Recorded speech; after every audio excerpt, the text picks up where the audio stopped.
آج کا میرا عنوان ہے محی الدین ابن عربی، جس کا انتقال 1240 عیسوی میں ہوا۔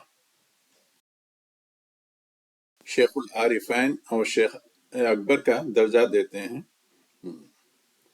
اس کی دو کتابیں بہت مشہور ہیں، فصوص الحکم اور فتوحات مکیہ۔ یہ کہتا ہے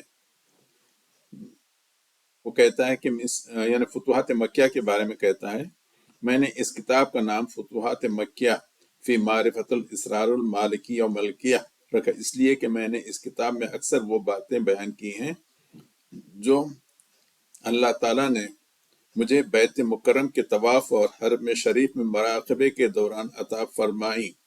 غور کیجیے الفاظ میں، یعنی رسول اکرم صلی اللہ علیہ وسلم کو تو جو قرآن وصول ہوا وہ وحی کے ذریعے، اور یہاں پہ اس کو ڈائریکٹ کتاب دی جا رہی ہے۔ رسول اللہ علیہ وسلم کو تو جو ہے وحی کے ذریعے ملی، اور اس بدماش صوفی کو ڈائریکٹ اللہ تعالیٰ وہ کتاب دے رہے ہیں، لعنت اللہ۔ اصول حکم کے باتیں میں بتاتا ہے کہ ایک خواب میں حضور اکرم صلی اللہ علیہ وسلم کی زیارت ہوئی، آپ کے ہاتھ میں یعنی رسول اللہ علیہ وسلم کے ہاتھ میں ایک کتاب تھی۔ شیخ یعنی ابن عربی نے آپ سے سوال کیا تو آپ نے اس کا نام یعنی رسول اللہ علیہ وسلم کے ہاتھ میں جو کتاب تھی اس کا نام فصوص الحکم بتایا، اور پھر وہ کتاب اس ابن عربی کو دے دی اور فرمایا کہ اسے لوگوں تک پہنچا دو۔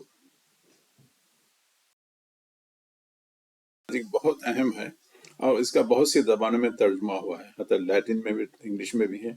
انگلش میں اسماعیل حقیقی ہے جو فلوریڈا سے شائع ہوئی ہے، عائشہ باولی نے شائع کی ہے۔ اچھا،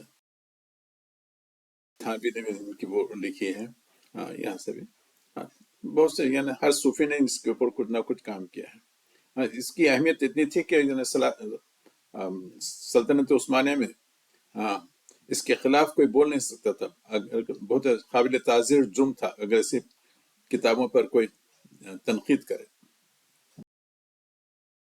فتوحات مکیہ کے جلد دوم صفحے 127 پر لکھتا ہے،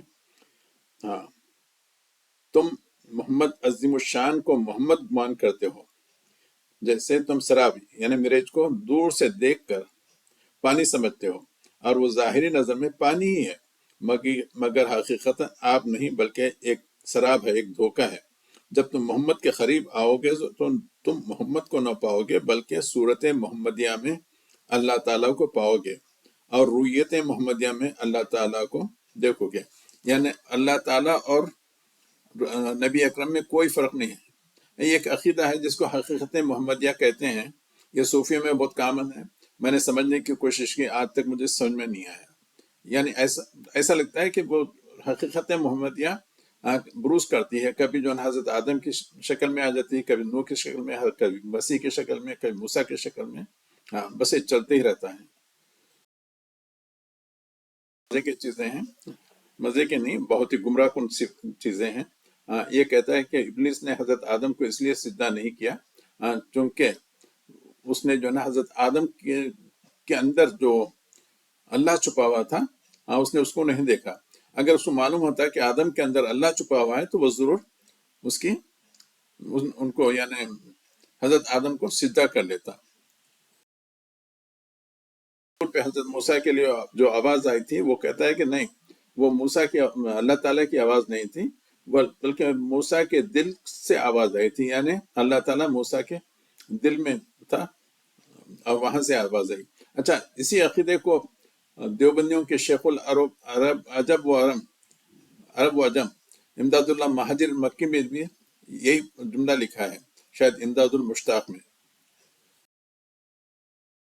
چیزیں ہیں، یہ وحدت عیانی، یعنی تمام مذاہب ایک ہی ہیں، کچھ بھی فرق نہیں۔ حتیٰ بت پرست بھی جو بت کی پوجا کرتا ہے وہ کچھ بھی نہیں ہے، کیونکہ اس نے بت میں اللہ کو دیکھا ہے، خالق کو دیکھا ہے، وہ اس کی پوجا کر رہا ہے، تو اس میں کوئی یہ نہیں ہے،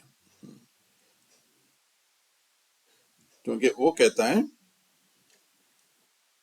کہ بت پرست بھی بت میں تجلی الہی کا مشاہدہ کرتے ہیں۔ حضرت موسیٰ کے قوم نے جو بچڑے کی پوجا کی، اس کے لیے کوئی وہ کرتا ہے، تعویل کرتا ہے۔ تو وہ ہے جو ہر شے میں حق کو دیکھے بلکہ اس کو ہر شے کا ان دیکھے۔ موسیٰ ہارون کے علمی تربیت فرما رہے تھے۔ پتہ نہیں کیا کیا لکھا ہے بس بدماش نے۔ ترجمہ خود انڈیا میں شاید اشرف علی تھانوی صاحب نے اس کا ترجمہ کیا ہے۔ ہاں، پھر انگلش میں جو ہے نا اسماعیل حقیقی وہ ہے جو فلوریڈا سے چھپی ہوئی ہے۔ اچھا، اور انگلش اور لیٹن میں بھی ہے، اور بہت سی کتابیں۔